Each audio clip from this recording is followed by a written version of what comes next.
Europe خلیجی ممالک میں امیگریشن، ویزوں اور تارکین وطن سے جڑی دیگر اہم خبروں کا معتبر چینل. دیکھتے رہیں احساس نیوز. احساس نیوز کے ناظرین السلام علیکم. امجد ارشاد چودھری نئی ویڈیو کے ساتھ آپ کی خدمت میں حاضر ہے. ناظرین آج ہم ایک بہت شرمناک اور افسوسناک خبر لے کر آئے ہیں جو پاکستانی کمیونٹی کے ایک انتہائی غلیظ ترین کردار کے بارے میں ہے، جس کی وجہ سے پوری پاکستانی کمیونٹی ظاہر ہے جب بھی آپ کو ایک بندہ ہوتا ہے تو اس کی وجہ سے پوری کمیونٹی بدنام ہوتی ہے. اس کے کرتوت دیکھ کر ایسا لگتا ہے کہ زمین پھٹ جاتی تو بہتر ہوتا اور وہ اس میں دفن ہو جاتا. ہم بات کر رہے ہیں جی برطانیہ میں ایک پاکستانی پکڑا گیا ہے. ہیتھرو ایئرپورٹ پہنچا تو وہاں سے پولیس نے اس کو حراست میں لیا ہے. اس کا کیس انتہائی غلیظ قسم کا کیس ہے.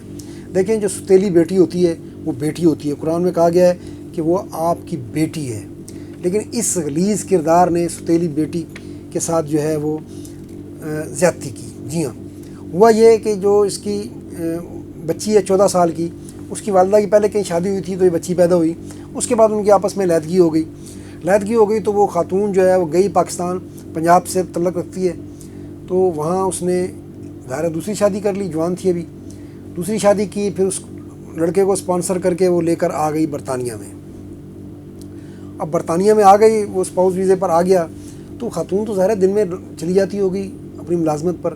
تو وہ جو اس کی بچی ہے اس وقت 12 سال کی تھی، اب وہ 14 سال کی ہو گئی ہے جب یہ خبیث الشخص پکڑا گیا ہے.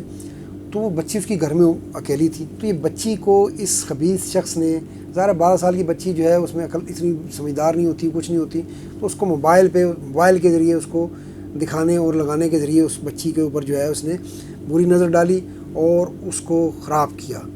اچھا، اس خاتون نے دیکھا ہوگا جب، تو اس نے کہا کہ یہ کیا موبائل پہ لگے رہتے ہو؟ تو اس کا جواب یہ تھا اس بدبودار شخص کا کہ جی میں بچی کو قرآن پڑھانے کی کوشش کرتا ہوں. آپ اندازہ کریں کہ اس ذلیل ترین شخص نے اس کے لیے قرآن کا لفظ استعمال کیا کہ میں اس کو قرآن پڑھانے کے لیے میں اپنا اس کو موبائل فون دیتا ہوں اور وہ قرآن پڑھانے میں اس کی مدد کرتا ہوں. بہرحال اس کا یہ معاملہ چل رہا تھا، وہ بچی کا استحصال کر رہا تھا، لیکن ظاہر بچی نے پھر اپنی ماں کو یہ ساری بات بتا دی کہ یہ میرے ساتھ یہ شخص جو ہے جس کے ساتھ آپ نے شادی کی ہے وہ کر رہا ہے. اچھا، جب بچی نے اس سے پہلے اس شخص کو بھی کہا کہ اب میں اپنی والدہ کو بتا دوں گی، جب اس نے یہ کہا تو اس کے بعد یہ ہنگامی طور پر ٹکٹ لے کر واپس پنجاب آ گیا. اور پنجاب میں آ گیا اور پھر یہاں سے اس نے جو ہے نا، اب یہ تو اس کو پتہ چل گیا کہ میری جو ہے گندہ جو ہے گناہونا کام کھل گیا ہے. تو اب اس نے بیوی کو جو ہے وہ بہکانے کی کوشش کی کہ اس کو اپنے ساتھ لگا لوں تاکہ پولیس تک معاملہ نہ پہنچے.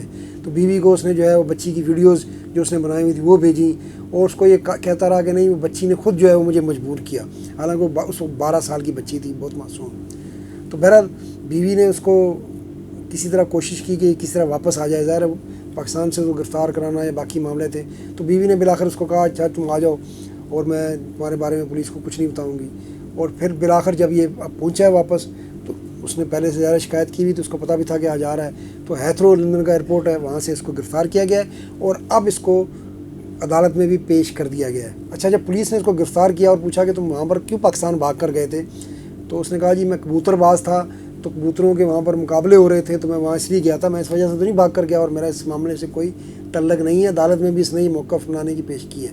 لیکن ظاہر ہے کہ اس کے خلاف موبائل سے ویڈیوز بھی ملی ہیں، وہ جو اس نے اپنی بیوی کو ہی بھیجی اپنی بچی کی، اور ایک کم عمر بچی کا استحصال کرتا رہا ہے. اب وہ پکڑا بھی گیا ہے، لیکن اس ایک کیس کی وجہ سے آپ اندازہ کریں کہ ستیلی بیٹی کا معاملہ ہے، پاکستانی کمیونٹی کتنی بدنامی ہوگی.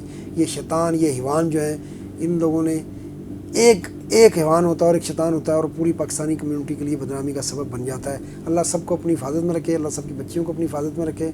لیکن یہ ہے کہ ماؤں کو اس طرح کے جو رشتے ہوتے ہیں، اگر وہ ستیلا باپ ہو تو جو اب ماحول ہو گیا ہے اس کے لحاظ سے انہیں بہت محتاط رہنا چاہیے. آج کے لیے اتنا ہی، انشاءاللہ پھر ملیں گے. اللہ حافظ.